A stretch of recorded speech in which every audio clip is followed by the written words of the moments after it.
Colgajos de perforantes. Colgajo perforante se define estrictamente como la transferencia de un tejido nutrido por una perforante. Los predecesores de este tipo de colgajos son los colgajos libres, fasciocutáneos y musculocutáneos. Existen en todo el cuerpo aproximadamente 400 perforantes cutáneas en los 61 angiosomas, de los cuales se pueden elaborar distintos colgajos perforantes. Cada perforante cutánea puede ser potencialmente usada para lograr un colgajo perforante local, regional o libre. Para comprender la anatomía vascular de la piel y por consiguiente las bases anatómicas de los colgajos perforantes, debemos conocer dos términos, angiosoma y perforosoma. El término angiosoma fue acuñado por Ian Taylor en 1987 y deriva del griego angeion, que significa vaso sanguíneo, y somite, que significa sector del cuerpo. Según Taylor, lo definió como un concepto anatómico con implicancias clínicas. Entonces, el angiosoma es una unidad tridimensional de tejidos constituidos por piel y los tejidos profundos que son irrigados por una arteria principal. Los angiosomas encajan entre sí como un rompecabezas.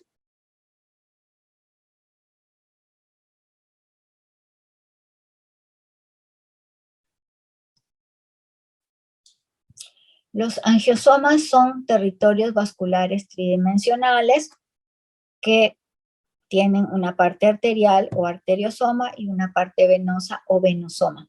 Cada angiosoma definirá los límites seguros de un tejido que podrá ser transferido como colgajo.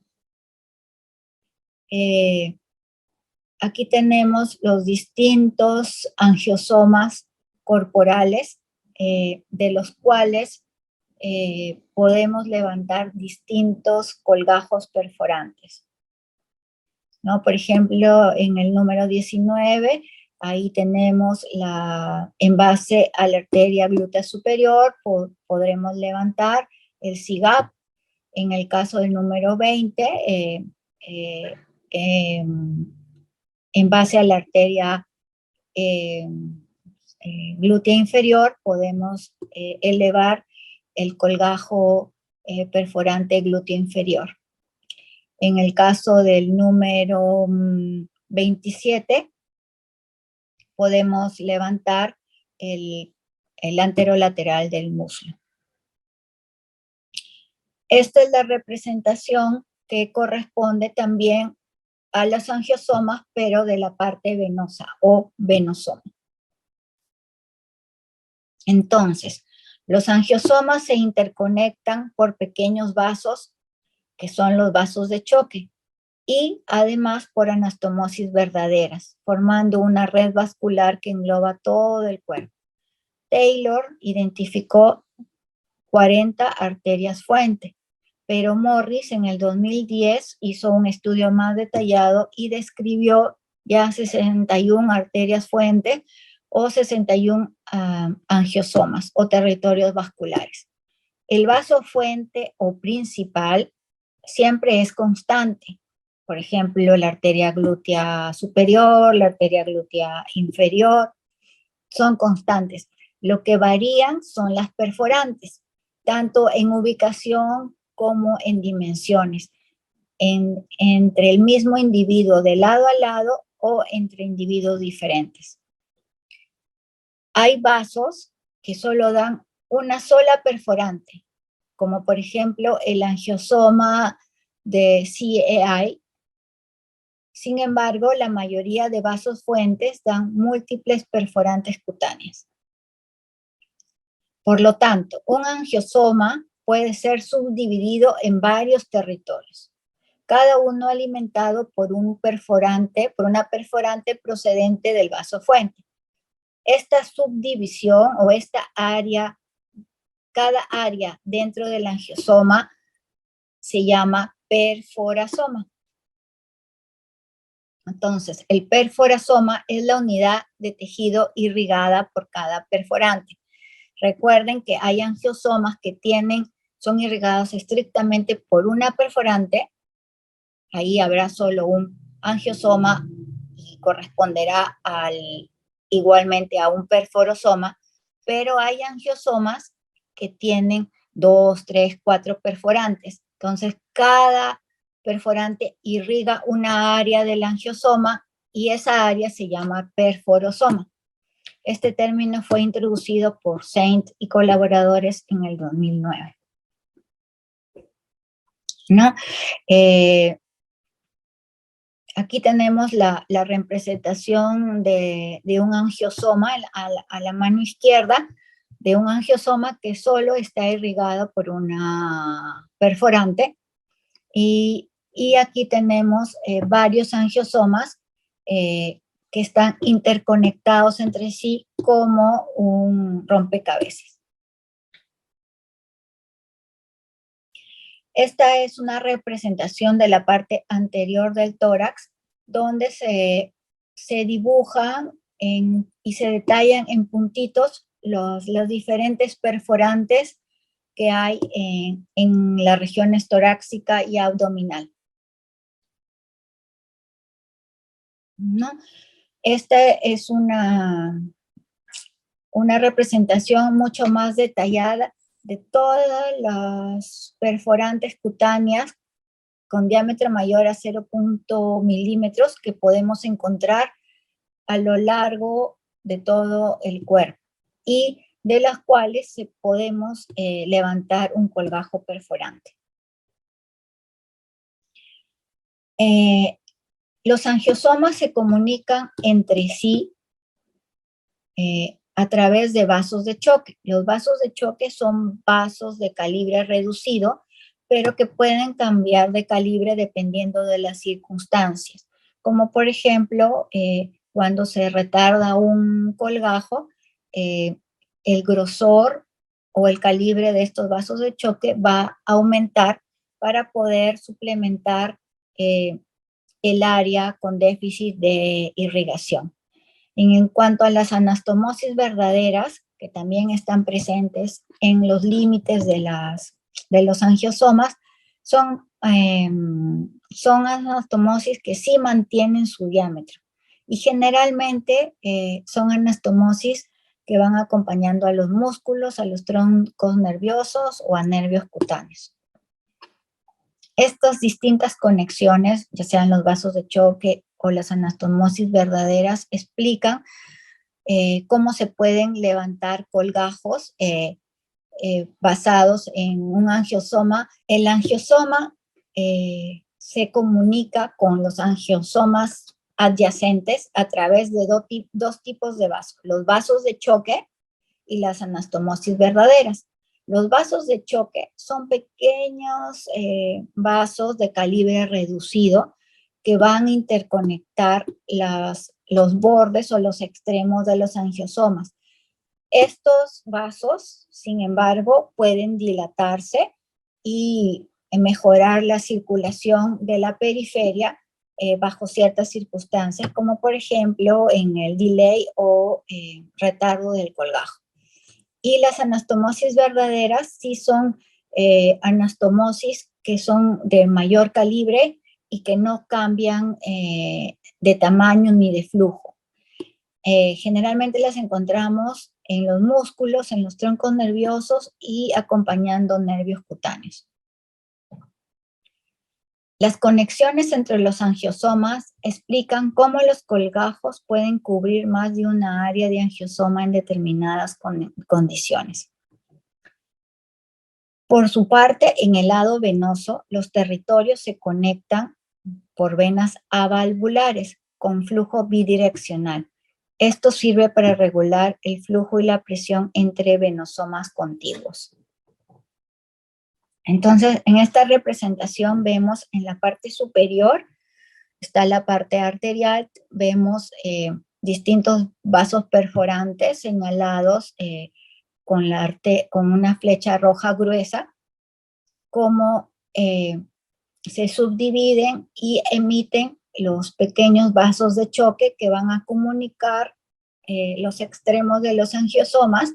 Estos pequeños vasos de choque son, como hemos dicho, de calibre reducido, pero que pueden aumentar de tamaño cuando se requiere. En el otro extremo tenemos el lado venoso, donde observamos venas con sus correspondientes válvulas. Sin embargo, para poder conectar venosomas, existen segmentos de venas que no tienen válvulas y que van a permitir un flujo bidireccional para poder compensar las presiones en ambos venosomas contiguos. Bueno, esto para recordar los diferentes territorios vasculares que podemos encontrar cuando levantamos un colgajo: el territorio anatómico, el territorio dinámico y el territorio potencial.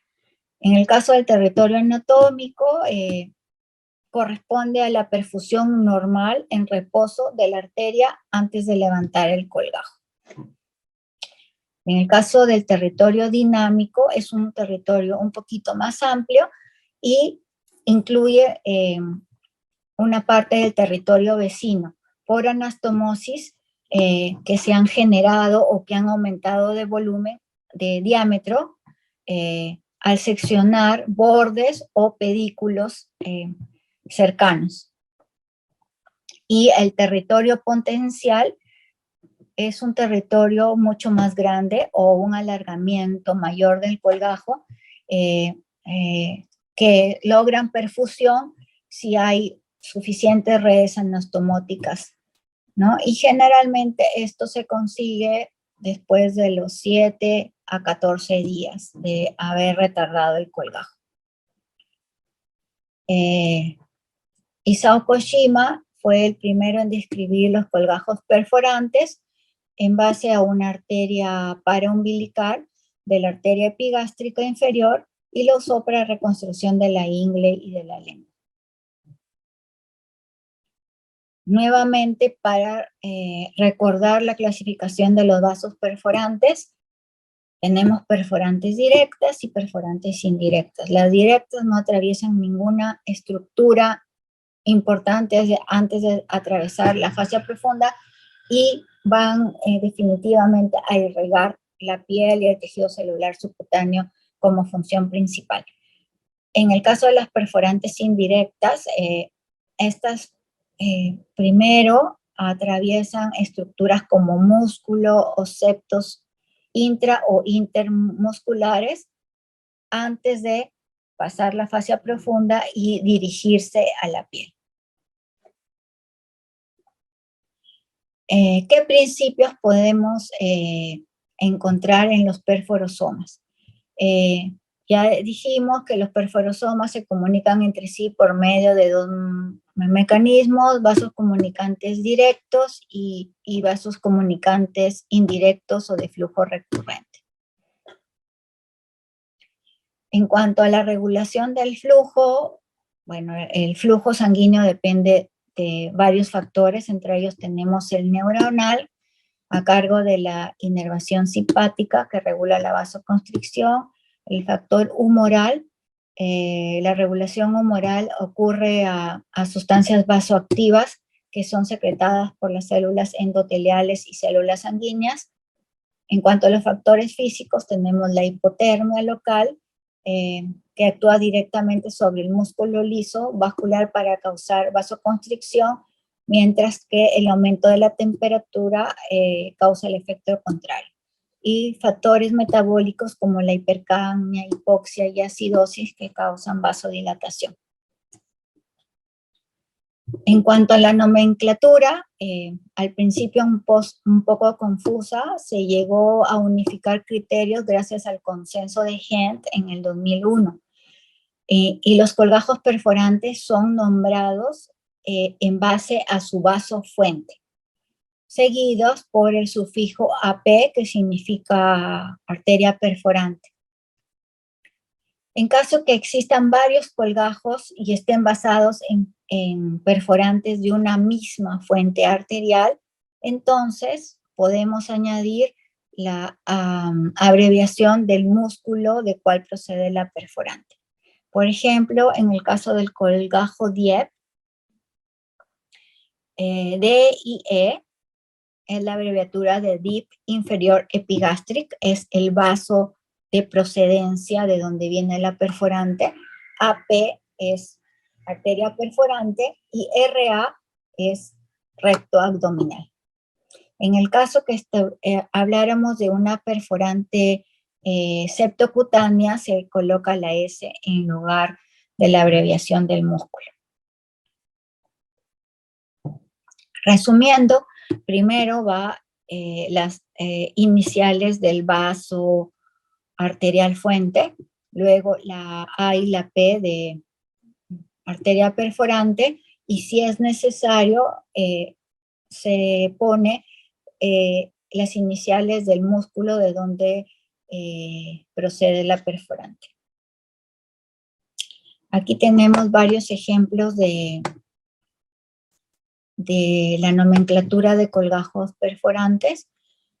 Por ejemplo, tenemos el SGAP, Superior Gluteal Artery Perforator, que proviene de una arteria glútea superior, y el patrón de circulación o la arteria perforante es indirecta porque atraviesa el músculo.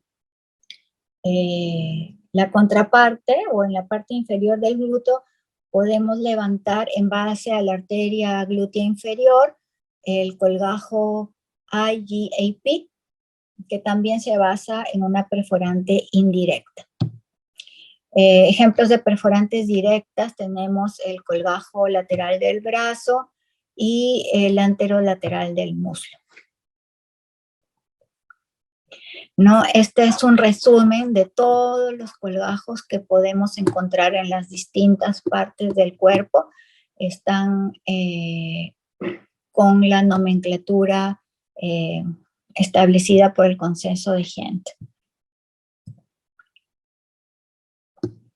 ¿Qué principios guían el uso de los angiosomas?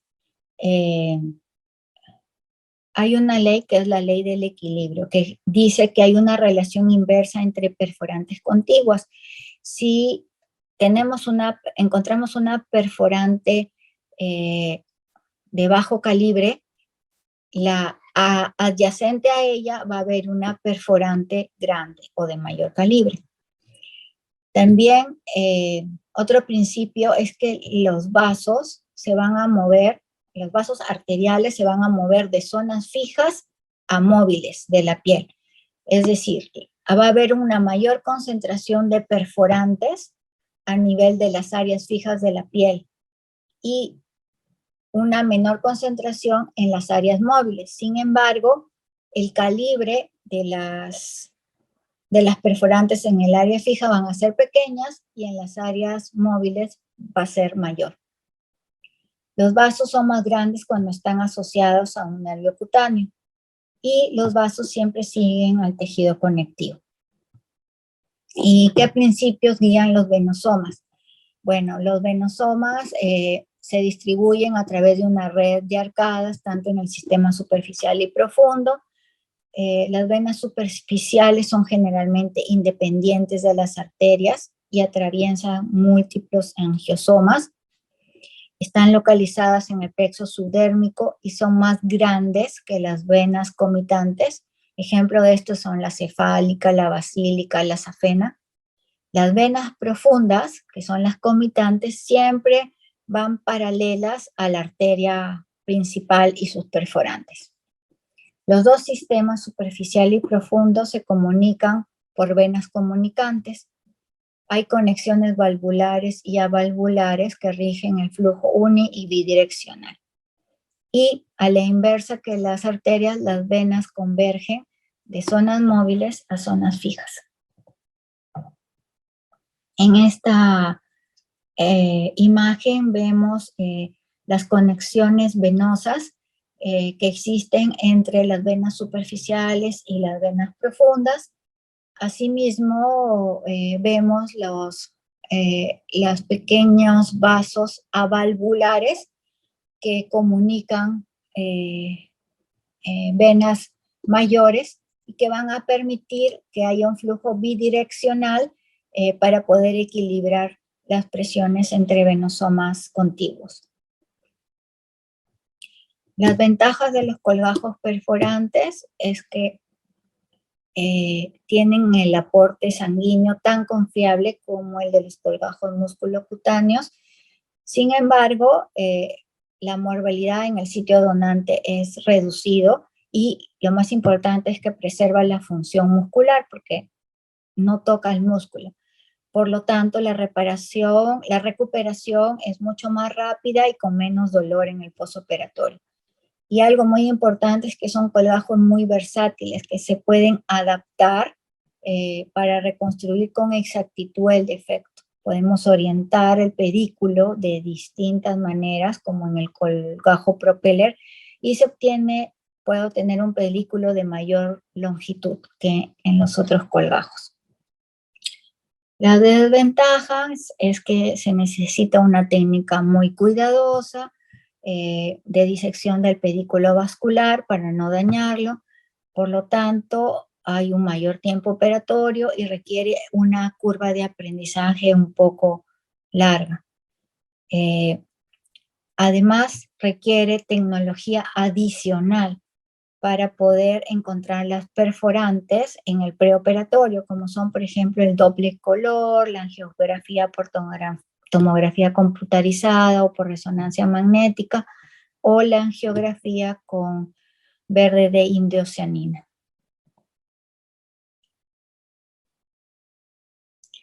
En cuanto a la elección del sitio donante, si vamos a reconstruir un defecto, tenemos que pensar de dónde va a provenir el colgajo para reconstruir ese defecto. Entonces, de preferencia, vamos a elegir un sitio donante donde hay una irrigación sanguínea predecible y constante. Debemos elegir también un vaso perforante con un diámetro de 0.5 milímetros o mayor, también que haya una longitud del pedículo suficiente que llegue hasta el área del defecto, que sea posible un cierre primario y también que el volumen y superficie del defecto tenga apariencia estética adecuada. ¿En qué casos contraindicamos el uso de colgajos perforantes?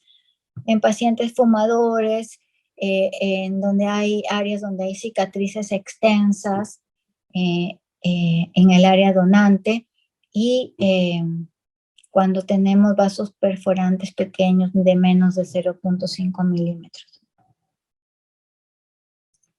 Y esto para recordar que los colgajos perforantes permiten hacer distintos arreglos en base a lo que se necesita cubrir en el área del defecto. Entonces se generaron los colgajos conjoined, que son colgajos que agrupan más de un angiosoma y que tienen pedículos, arterias perforantes provenientes de una arteria segmentaria común o de arterias segmentarias diferentes. Y también tenemos los colgajos quiméricos, que en este caso son distintos bloques tridimensionales de tejidos que están separados, que no están unidos tisularmente, sin embargo, tienen una unión vascular. En el caso de los colgajos intrínsecos, quiméricos intrínsecos, la unión vascular es anatómica. En el caso de los fabricados, tenemos que realizar anastomosis microquirúrgicas, ya sea secuenciales o internas, para poder lograr este tipo de colgajo. Gracias.